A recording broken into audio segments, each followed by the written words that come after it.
I'm Jessie Lynn McMains, the zinester formerly known as Jessica Disobedience, and a bunch of other names. Um, and I have been making zines for a really long time.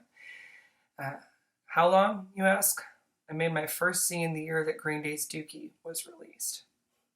So I'm kind of an OG zinester at this point. So in this video, I'm going to be going through with you about how to make zines, specifically perzines or personal zines. And we're going to start off with kind of a rundown on what a zine is, what a perzine is, then some ideas for writing and,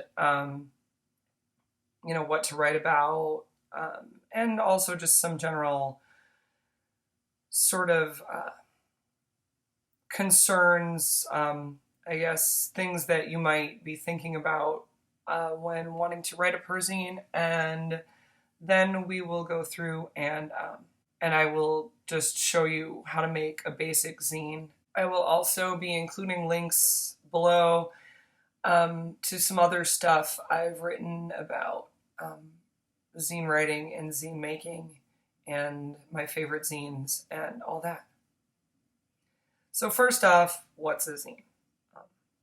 A zine, as you can tell, pronounced zine, not zine, never zine. It's short for fanzine, and it's kind of hard to really explain in the sense that it's sort of a cross between a magazine and a short book. Some of them are more like magazines, some are more like books. It all depends on the content and how they're bound together. They're usually made inexpensively using whatever tools the creators have on hand, and can range from something as simple as one sheet of paper folded into eighths and written on with pen to something more like 80 pages of text and artwork with the vellum covers and hand-sewn binding. They're usually printed either at home or with the help of a photocopier, and then stapled or hand-bound, though some people, especially those who do larger print runs, may send them out to a printing service for printing and binding. They're sometimes made by just one person, and other times made by a team of people. Similarly, sometimes all of the content is written, drawn, and photographed by just one person.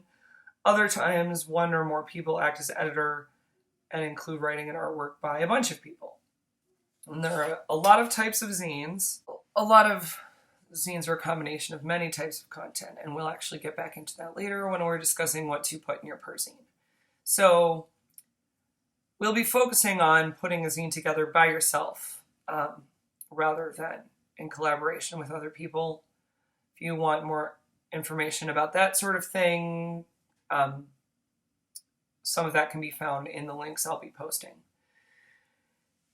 So,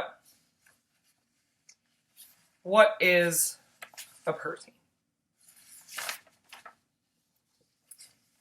So, a perzine, the word, is a portmanteau of personal zine. Perzines can include any type of content, but rather than just being a zine of, say, recipes or photographs or poems, that content is interspersed with stories and musings from the author's own life. Other times, the author uses traditional fanzine tropes to write about their own lives and feelings. And that's something we'll get back into later.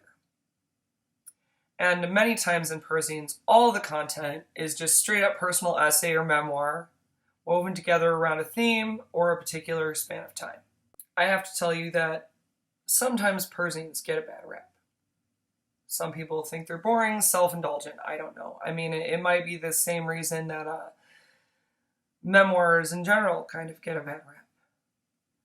But what I was saying before about including a variety of content, you might not even choose to call your zine a perzine. I don't call mine that, even though most of my zines over the past many years have focused on my own life and thoughts and opinions and feelings and whatever. I just call my zine a zine. And then I feel more freedom to put whatever I want in it. And some people, mostly focus on personal stuff, but still call their zines fanzines. I used to joke that, I wasn't cool enough to call my zine a fanzine because I mostly just wrote about my life. And I was saying that, sometimes I have, reviews of albums I like or something like that, but, it's mostly just about my own life. And I could imagine someone asking me, like, oh, so what are you a fan of then? I'd say, myself. Or as Liam Warfield wrote in an issue of his zine War Against the Idiots, I sometimes refer to War Against the Idiots as a fanzine. What I mean when I say that is I'm a fan of living. I'm a fan of drinking and sex and bike rides and dancing. And that's basically it. There really are no hard and fast rules. Even if you're writing a zine that's largely focused on your own life, opinions, and the like. And the beauty of zines in general is because zines are self-published and don't have to follow the rules of more mainstream publishing, you can mix it up. You can include stories from your own life, but intersperse it with photographs, drawings, vintage clip art, recipes, fiction, poetry, interviews, anything you want.